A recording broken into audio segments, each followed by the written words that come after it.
Ассалому алайкум дӯстон, хуш омадем ба шабакаи мо. Дар навори имрӯза барои шумо тозатарин ва муҳимтарин хабарҳоро аз ҷаҳони ММО омода кардем. Лайкро зер карда 3-4 калима комментария нависен. Мо боша наворро оғоз мекунем. Дӯстон, агар ба шумо дороҳои гиёҳӣ бо сифати баланд ва нархи дастрас дар кор боша, пас мо ба шумо беҳтарин ширкат Шифофарморо тавсия медиҳем. дороҳо барои шахсони хунукзадагӣ, барои қавӣ кардани мардонагӣ, барои хароб ва фарбеҳшавӣ, риши мӯи сарбарорӣ, равғани сиёҳдона барои ҳамаи дардҳо ва боз бисёр дигар дороҳои гиёҳии босифат. худи ҳозир ба номерҳои дар рӯи экран буда занг зада дороҳои даркории худро дастрас кунед ва ҳатман аз номи канали Паҳлавон гап занед. ҳамин гуна дӯстон, шумо ҳам дороҳои даркории худро ба даст меоред ва ҳам канали моро сахт дастгирӣ мекунед.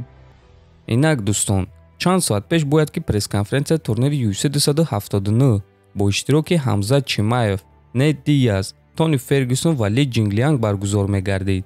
аммо мутаассифона ин пресс-конференсия барҳам хурд. чӣ хеле ки манбаъҳо хабар медиҳанд байни Ҳамзат Чимаев ва Кевин Холланд занозанӣ шуд ва боз дар ин занозанӣ дастаи Нейт Диаз ҳамроҳ шуд ва ҳамин гуна тақрибан 100 нафар дар ин занозанӣ иштирок карданд. 55-60 нафар аз дастаи Нейт Диаз ва тақрибан 30-35 нафар аз дастаи Ҳамзат Чимаев. ва аз ҳамин сабаб ташкилоти UFC қарор бароварданд ки ин пресс-конференсияро барҳам диҳанд. худи Ҳамзат Чимаев дар ин бора чунин суханҳо гуфт: ба ҳамаи онҳо ман гуфта будам ки бо мо шӯхӣ накунед. Кевин ҷазои худро гирифт, Нейт ҷазои худро гирифт. хотиррасон мекунем ки байни Кевин Холланд ва Ҳамзат Чимаев як маротиба муноқиша шуда буд ва шаби гузашта Холланд гуфт ки Ҳамзат инсони дурӯя аст. вақте ки камераро мебинад дигар шахс мешавад ва аз худ ким-киро месозад. ва дӯстон, чӣ хеле ки мебинем ҳамаи кор аз рамка баромад ва байни онҳо занозанӣ шуд. аз барҳам хурдани пресс-конференсия худи президенти UFC Дана Вайт хабар дод. биён суханҳои ӯро гӯш мекунем.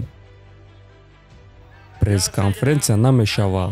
аз шумо бахшиш мепурсам. кори хеле аҷиб рух дод.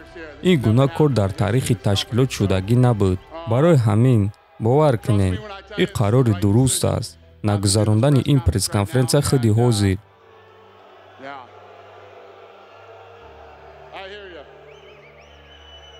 ман шуморо мефаҳмам. ман розиам. аммо барои бехатари ҳар яктаи шумо ин қарори дуруст аст. майлаш, аз шумо бахшиш мепурсам. бале, ташаккур ки омаден.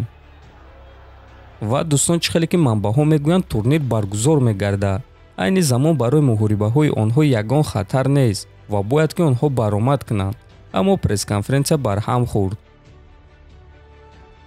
чанд соат пеш маросими вазнкашӣ ва муҳорибаи рӯбарӯи иштирокчиёни турнири Ring of Combat 77 баргузор гардид ки дар он ду варзигари тоҷик Некрӯз Мирхоҷаев ва Суҳроб Айдарбеков баромад хоҳанд кард ва ҳар дуяшон муҳорибаҳои унвонӣ мегузаронанд. Некрӯз Мирхоҷаев бо рекорди 5-3 зидди Серхио Дебари бо рекорди 5-2. муҳориба барои камарбанди вазни сабуки Ring of Combat. Суҳроб Айдарбеков бо рекорди 5-4 зидди Фил Каракав бо рекорди 10-2. муҳориба барои камарбанди вазни 61 килограмми Ring of Combat.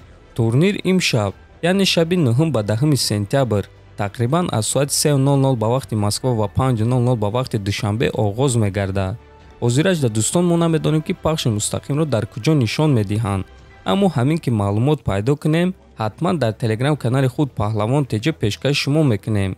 барои ҳамин дар канали мо обуна шуда моро пайгирӣ кунед, то ин ки аз ҳама хабарҳои нави ҷаҳони ММА бохабар бошед. то бозид хонободу сарбаланд бошед.